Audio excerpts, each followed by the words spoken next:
살리라. 함께 죽으면 함께 살리라 라는 제목으로 주의 말씀을 나누기 원합니다.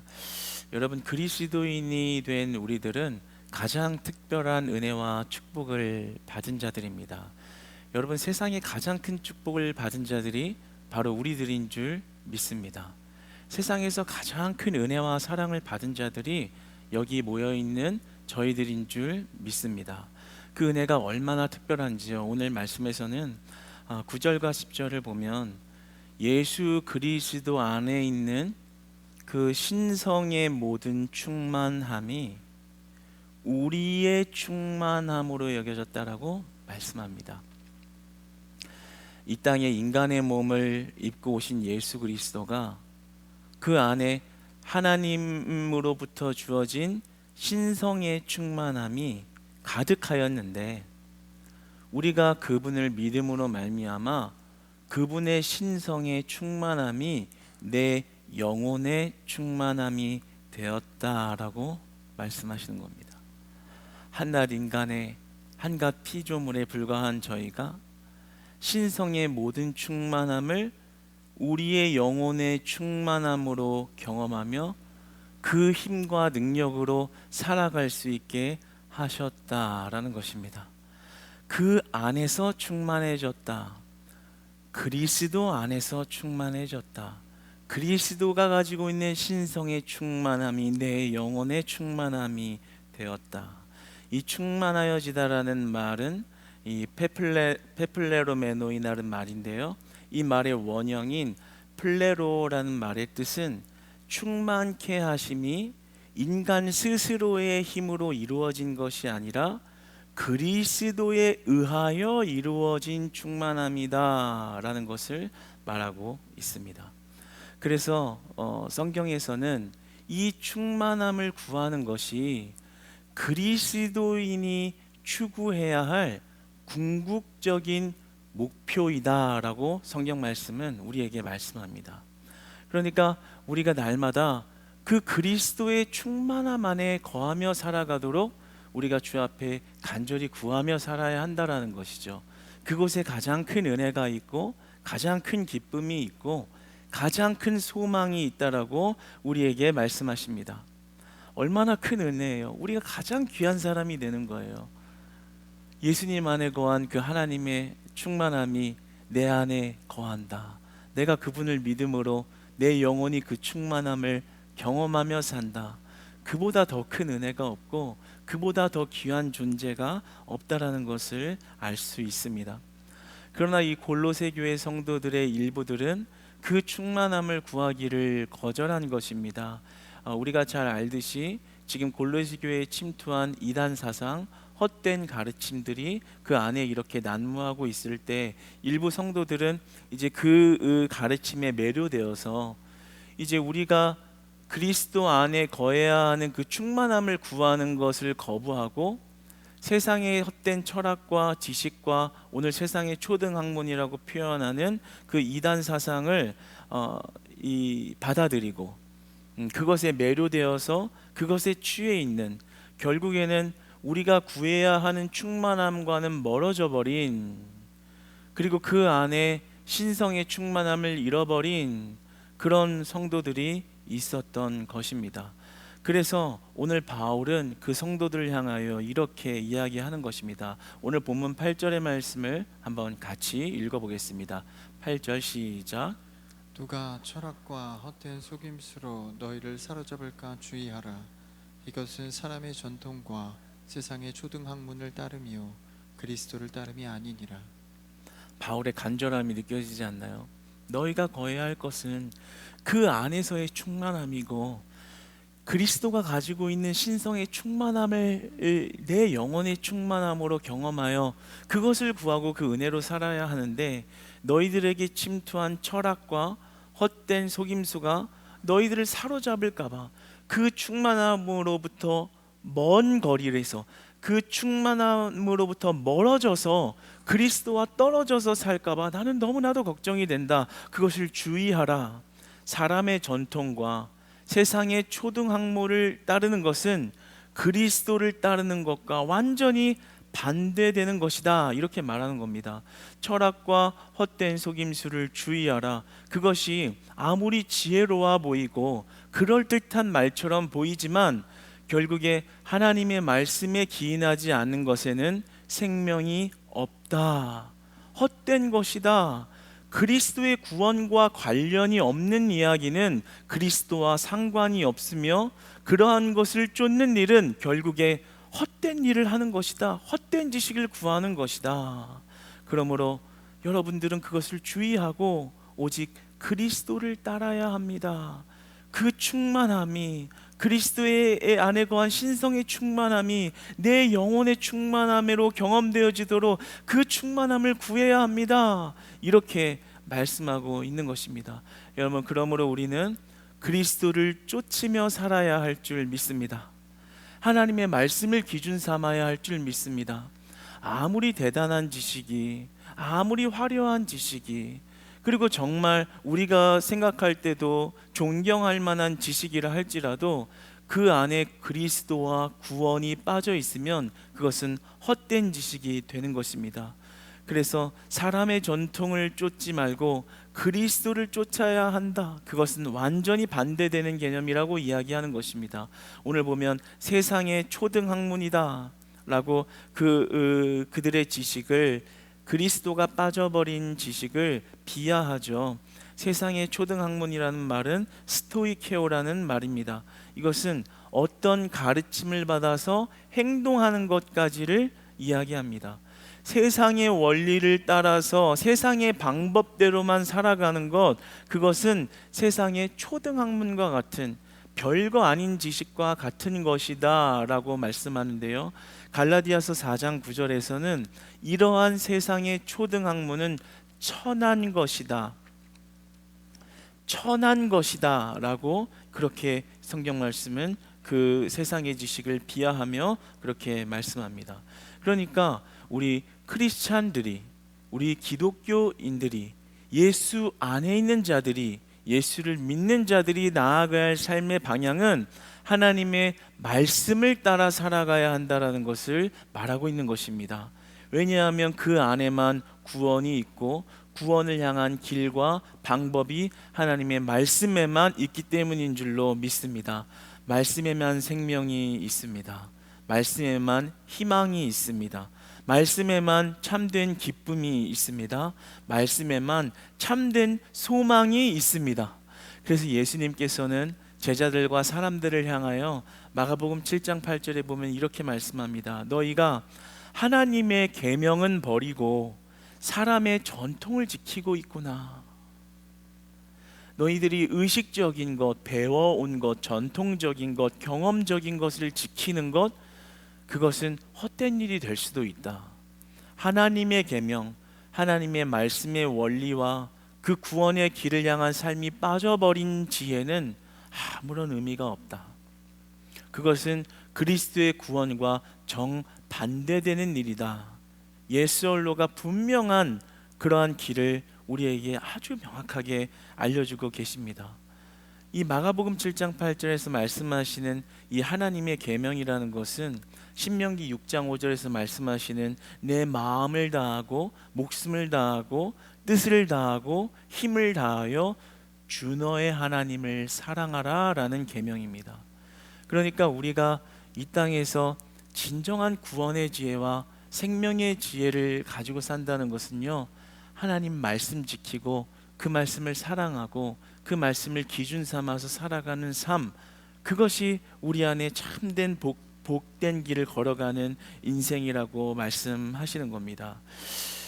그런데 우리에게 참 큰 어려움이 있습니다. 우리에게 큰 어려움이 다가오는 것은 뭐냐면요, 우리가 그리스도인이고 하나님의 말씀을 듣고 봤지만 세상 가운데서 세상의 원리를 배우고 세상의 원리를 가지고 살아가는 삶의 현장에 있다라는 거죠. 그래서 어떨 때는 내 꿈과 비전을 당장 이룰 수 있고 향할 수 있게 해주는 도움이 되는 지식이 삶에서 굉장히 크고 중요하게 보일 때가 있어요. 맞아요. 중요하죠. 그것을 겸비하여 하나님의 영광을 위하여 나아가는 길은 하나님이 원하시는 길입니다. 그런데 그러한 삶의 여정 가운데서 그러한 지식이 세상의 초등학문이라고 표현하는 세상의 지식과 지혜의 방법이 하나님의 지혜보다 더 크게 보일 때가 있다라는 거죠. 오늘 바울이 이야기하는 건 예수님이 우리들을 향하는 말씀이 바로 이것을 주의하라, 경계하라, 이것을 구분지어라 라고 말씀하시는 거예요. 우리가 세상의 지혜를 겸비하는 것이 잘못된 것이 아니라 그 지혜를 하나님의 지혜보다 더 높은 자리에 두는 것이 잘못되었다라는 것을 말씀하는 겁니다. 왜냐하면 그곳에 생명이 없기 때문에.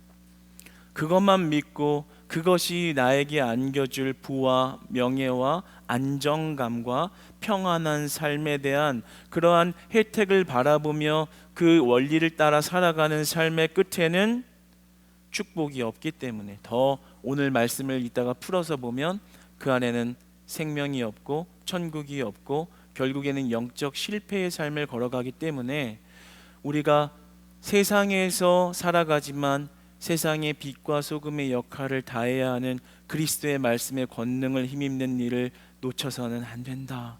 그것이 제일 중요하다라고 말씀합니다. 빌리 그레함 목사님이 이러한 설교를 했습니다. 예수님 외에 다른 구원의 길이 있다면 예수님 같이 자비로우신 분이 제일 먼저 다른 길도 우리에게 알려주셨을 것입니다.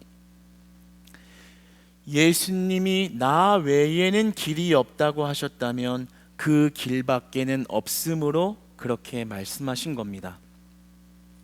모든 사람이 구원을 받기 원하시는 예수님이 다른 길이 있다면 왜 가르쳐 주셨겠습니까? 예수님이 우리에게 말씀하시는 것은 그 구원을 향한 구원의 길은 오직 예수 그리스도라는 길 하나밖에 없다라는 거예요. 신성의 충만함을 내 영혼의 충만함으로 경험할 수 있는 그 방법은 오직 예수 그리스도에게만 있다라는 거예요. 그러니까 사랑하는 여러분, 오늘 이 골로새 교회의 많은 성도들이 교회에 투입된 세상적인 지식과 이단 사상에 매료되어서 그리스도의 충만함을 거부했던 오류가 우리의 오류가 안 되기를 저는 원하는 것입니다. 세상의 지혜로워 보이는 잘 살 수 있을 것 같은 지혜, 하나님의 말씀의 은혜를 충전받았지만 세상에 나가서 지혜 있는 자들이 이렇게 해야 잘 산다, 이렇게 해야 행복하다, 이렇게 해야 기쁨이 있다, 이렇게 해야 평안하게 살 수 있다 라고 말하는 것들, 그것에 진정한 생명이 기초되어 있지 않다는 것을 우리가 분별하기를 원합니다. 그리고 우리가 살아가는 모든 삶의 기준과 행동이 하나님의 말씀이 여러분의 기준이 되시기를 축복합니다. 하나님의 말씀이 여러분의 심령에 가장 큰 우선순위로 자리 잡는 은혜의 길을 소망합니다. 그것이 영적 축복이자 승리를 향하는 온전한 길입니다. 그 길은 한 길밖에 없는 것입니다. 여러분, 그리스도를 따르며 산다는 것은 무엇일까요? 오늘 8절에 보면 그렇게 말씀하시잖아요. 그리스도를 따름이 아니니라.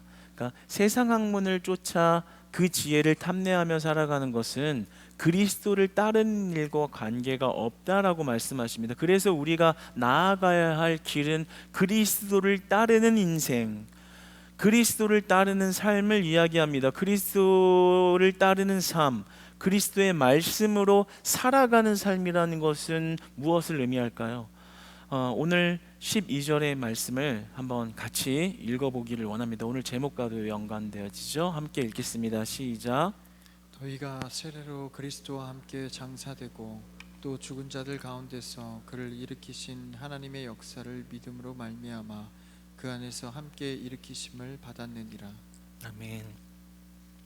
굉장히 중요한 말씀이에요. 이 말씀 한 구절로 이 바울의 신학, 바울이 그리스도를 이해하고 있는 모든 사상이 다 담겨 있는 구절이거든요. 우리는 예수 그리스도의 믿음을 닮아가는 믿음이 되어야 합니다. 예수 그리스도의 믿음이란 예수 그리스도의 십자가 사건을 의미합니다.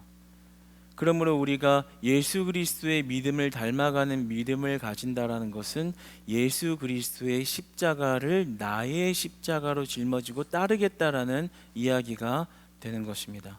그래서 오늘 12절 말씀에 보면 함께 장사되고 함께 죽고 라고 나오죠. 예수 그리스도 혼자 죽고가 아니라 우리에게 주어진 믿음의 여정의 길이 함께 죽고라고 말씀하고 있습니다. 이 함께 매장되다라는 말은 쉰타펜테스라는 말인데요. 이 원형 쉰답토라는 말은 함께 완전히 매장되어지다, 함께 매몰되어지다라는 뜻을 가지고 있습니다. 성경에서 이 십자가 사건을 해석할 때마다 자주 등장하는 사용되어지는 단어입니다. 그러니까 우리의 옛사람의 모습이, 그 죄성으로 가득했던 모습이 그리스도와 함께 매장되어 그 죄를 사함 받았다라는 이야기죠.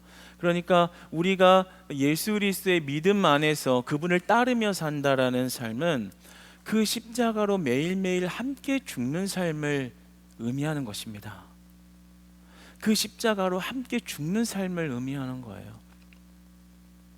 이것은 어떤 고행주의를 의미하는 것이 아닙니다. 어떤 인도나 이런 데 가서 어떤 고행주의 수도승이 어떤 고행을 이렇게 자행해서 어떤 그 고통을 이기면서 어떤 이런 깊은 단계로 들어가는 그런 십자가, 그런 고난을 의미하는 것이 전혀 아닙니다.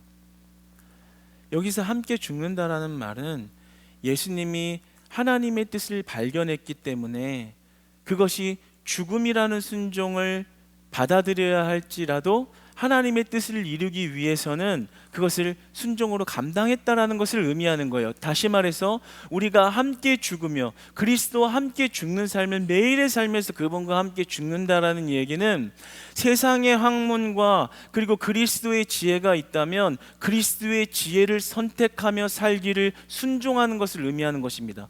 고난을 받으려고 고난을 의도적으로 추구한다라는 게 아니에요. 하나님의 뜻이라면 그 뜻을 따르겠다라는 것을 의미하는 것입니다.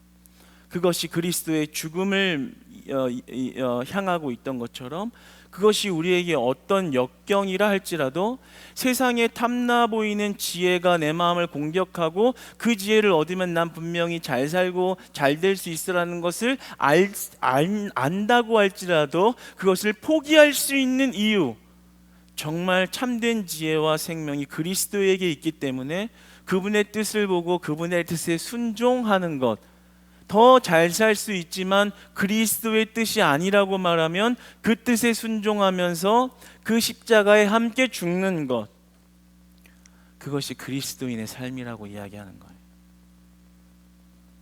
고난을 자초해서 고난을 많이 받은 만큼 무언가 잘 된다라는 그런 보상적 개념이 전혀 아니라 하나님의 뜻이라면 내가 순종하겠습니다. 함께 죽겠습니다. 여러분이 함께 죽는다라는 이 말씀이, 그리스도와 함께 죽을 수 있다는 이 말씀이 우리 모두에게 믿음 안에서 은혜로 여겨지는 시간이 되기를 원합니다. 여러분, 매일의 삶에서 그리스도와 함께 죽으시는 저와 여러분 되기를 소망합니다. 여러분, 매일의 삶에서요, 우리 함께 그리스도의 십자가에 함께 매몰되기를 원합니다. 하나님의 뜻을 발견하신다면요, 하나님의 뜻에 우리 순종합시다.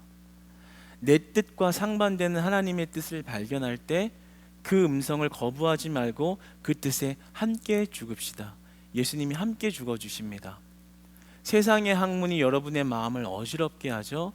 세상의 지식 너무나도 아름다워 보이고 그것을 얻어야 내 인생이 보장될 것 같죠.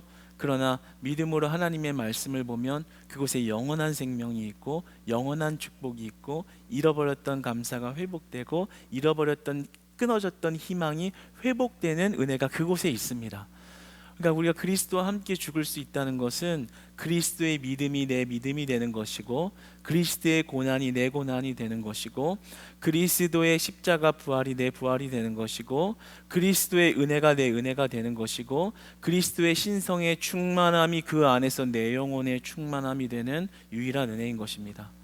그러니까 한낱 연약한 우리가 그리스도의 신성한 충만함을 경험하는 풍성한 영혼이 된다는 것은 우리를 얼마나 크고 존귀한 존재로 바라보기 때문에 함께 죽자, 함께 죽고 함께 장사되어라는 은혜를 주시는지 모르는 것입니다. 그것이 우리에게 참 큰 은혜라는 것을 우리가 이 공동체 안에서 날마다 발견해 가기를 원합니다. 예전에 제가 참 몇 년 전인데요, 갈수록 세대가 악해져 가고 있잖아요. 동성애가 이제는 미국에서는 거의 다 합법화됐고, 그리고 이제 우리나라에서도 몇 년 전에 이 차별금지법이라는 것을 통해서 이 동성애를 합법화시키려는 강한 시도가 있었죠. 거의 끝까지 될 뻔했죠. 그런데 이제 그러한 것을 볼 때 참 마음이 아프더라고요. 결국에는 소돔과 고모라를 향하는 것이고, 하나님이 말씀하시는 듯 그 충만함을 구하는 삶과는 완전히 상반된 삶을 걸어가는 악한 세대가 되어가는구나. 이미 미국이 그렇게 넘어갔는데 우리나라가 그것이 지금 이 순간 넘어가지 않았다 할지라도 불과 몇 년 뒤면 충분히 그런 일이 빚어질 수 있겠다. 그리고 어떤 뉴스에 이제 몇 년 전에는 이제 보니까 이제 미국에서 어떤 주에서는 이제 목사님이 강단에서 이런 동성애를 하면 안 됩니다라는 성경 말씀을 선포하면 이제 감옥에 가야 하는, 감옥에 가는, 데려가는 그런 주들도 이렇게 있다는 소식도 들었어요. 그게 먼 나라의 일이 아니라 이 하나님 나라, 이 하나님의 말씀을 거부하는 자들이 많아져가는 이런 세대의 악함으로 보여지는 것이죠. 그리고 그것이 곧 얼마 지나지 않아 우리들의 일로 다가올 수 있겠다라는 것을 예견할 땐 참 마음이 왜 그렇게 아프고 그런지 모르겠더라고요.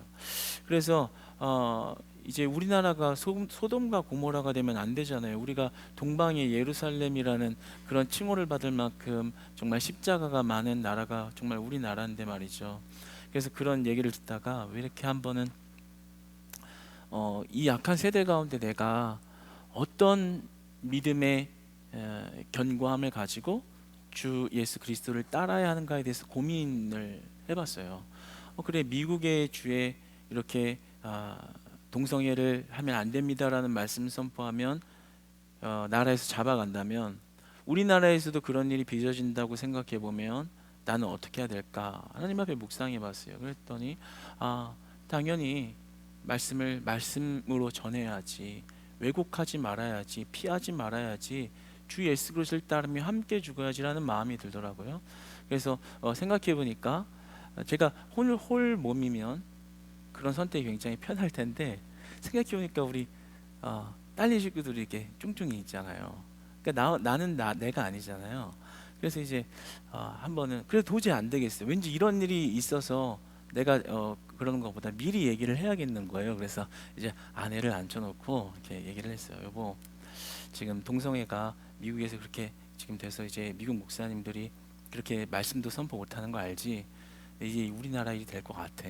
근데 나는 이제 그런 일이 생기면 나는 말씀을 강단에 선포하고 깜빵을 가야 될 것 같아. 나는 깜빵을 갈 거야. 그렇게 얘기를 했어요. 예.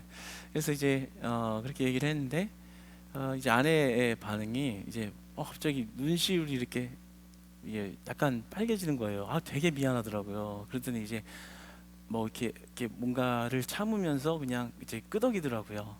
잘 가. 근데 되게 한편에 생각하면 이런 믿음의 지원자요, 우리가 주 예수 그리스도를 따르는 자로서의 당연한 것이고 그것을 함께 주는 은혜인데도 또 한켠에는 좀 말리다가 여보 안 돼요, 목사님 안 돼요. 뭐 가면 안 돼, 이래야지 좀 될 것 같은데 잘 가라고 하니까 잘 가야겠다. 하나님 감사합니다. 예, 뭐 정말 함께 죽자. 네. 그런 적이 있어요. 그러니까 우리가 결국에는 이 어떤 상황이든 간에 우리가 주 예수 그리스도를 따른다라는 것은 그분의 말씀을 보고 그분의 말씀에 순종하는 것이 곧 하나님 예수 그리스도와 함께 죽는 것, 그것을 의미한다라는 거죠. 이것은 거창한 어떤 대의를 말하는 게 아니에요. 여러분의 매일의 삶에서 예수님을 따르라는 것입니다. 매일의 삶에서 여러분의 생각과 경험이 앞설 때 하나님은 뭐라 말씀하시는가? 하나님의 뜻은 어디에 있는가? 오늘 이 예배 시간을 통해서 하나님이 나에게 뭐라고 말씀하셨는가? 그 말씀을 듣고요, 그 말씀에 순종해 버리는 거예요. 그게 바로 함께 죽는 예수 그리스도의 믿음을 나의 믿음으로, 그분의 신성의 충만함이 내 영혼의 충만함으로 다가오는 은혜의 현장으로 들어가게 되는 것입니다. 여러분, 매일의 삶에서 이제 예수님을 따라가시기를 축복합니다. 매일의 삶에서 하나님의 음성에 반응하십시오. 여러분의 생각을 내려놓고 하나님의 뜻을 보십시오. 선교를 행하라, 선교에 동참하라. 하나님의 음성과 그분의 초청으로 보여주시기를 축복합니다. 하나님의 교회를 사랑하라. 그분을 위하여 성도들을 섬기고 교회 공동체를 살리기 위하여 여러분이 헌신하라. 그것은 하나님이 주신 우리에게 최고의 부르심이요 우리의 인생을 최고의 가치로 먹여주시는, 함께 죽게 하시는 그리스도의 믿음의 뒤를 따라 그 신성의 충만함을 우리에게 부어주시고자 하는 하나님의 특별한 은혜인 것입니다. 그 은혜가 부어져야 하는 것이에요. 우리 고생시키려고 하나님이 그러는 게 아니에요. 그분의 신성의 충만함을 내 영혼의 충만함으로 만들어주시고자 하는 하나님의 은혜 주시고자 함입니다. 그러니까 우리가 그분의 뜻을 발견하고 그분의 뜻에 순종하는 것에만 온전한 은혜가 있는 것이죠. 이것이 얼마나 큰 은혜겠어요? 12절에 보면 그렇게 함께 장사된 것은 함께 일으키심을 받는다. 13절에 보면 어떻게 기록되어 있어요? 죽었던 너희를 하나님이 그와 함께 살리시고. 우리가 단순히 함께 죽는 것으로 끝나는 것이 아니라 그리스도가 죽음 이후에 부활하셨기 때문에 함께 죽는다면 함께 살리시고, 함께 살리시고, 우리가 그분과 함께 죽을 때에야 비로소 우리는 그분의 부활을 우리의 부활로 만들 수 있고, 우리가 그분과 함께 장사되어질 때 우리는 그분의 일으키심으로 살아난다라는 것입니다. 그러니까 그 은혜가 임하면 우리의 삶이 달라지는 것이죠. 새로운 삶이 되는 것이죠. 매일매일 그분과 장사될 때 매일매일 그분의 일으키심을 경험하는 것이죠. 매일매일 그분의 뜻에 순종할 때 매일매일 죽었던 우리를 살리신 하나님의 은혜가 우리의 삶에 역사하는 것이죠. 그 천국의 은혜와 풍성한 은혜가 이 땅에서 우리의 은혜가 될 줄 믿습니다. 오늘 말씀을 통해서 매일매일 함께 죽기를 원하시지만 그 뒤에 함께 살리기를 원하시고 함께 일으켜주기를 원하시는 하나님의 부르심과 하나님의 잡아주심과 하나님의 우리를 위로하심과 주시는 새 힘을 날마다의 삶에서 경험하시기를 주님의 이름으로 진심으로 축복합니다. 우리 주님은 온전한 승리를 약속하십니다. 마틴 루터 킹 목사님은 우리가 잘 아는 흑인 인권 운동가이시기도 했죠. 그분께서 이런 설교를 했죠. 한번 그 설교의 일부를 한번 읽어드리겠습니다.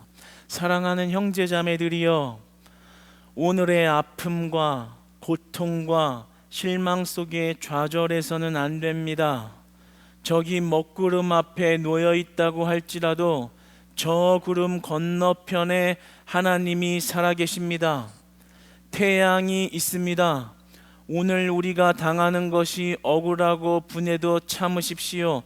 하나님은 지금도 좋은 것으로 역사해 주시는 분이십니다.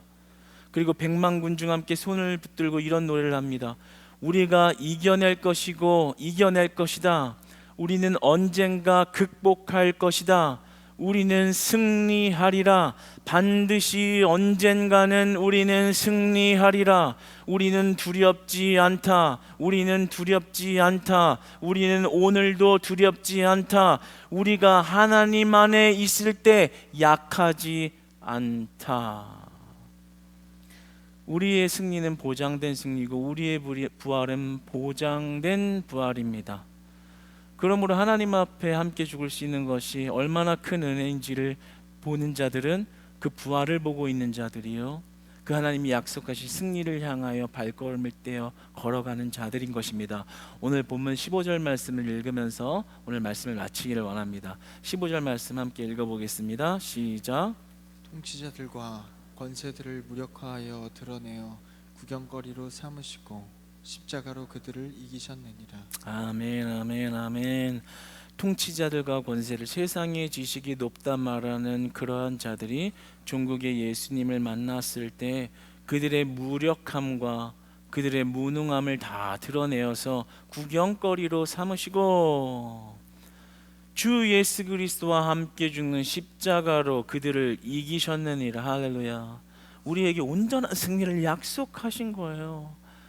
세상의 학문과 세상의 지식이 좋아 보이지만 그곳엔 구원이 없어. 나중에 하나님 앞에 섰을 때 그들의 무능함만 드러낼 뿐이야.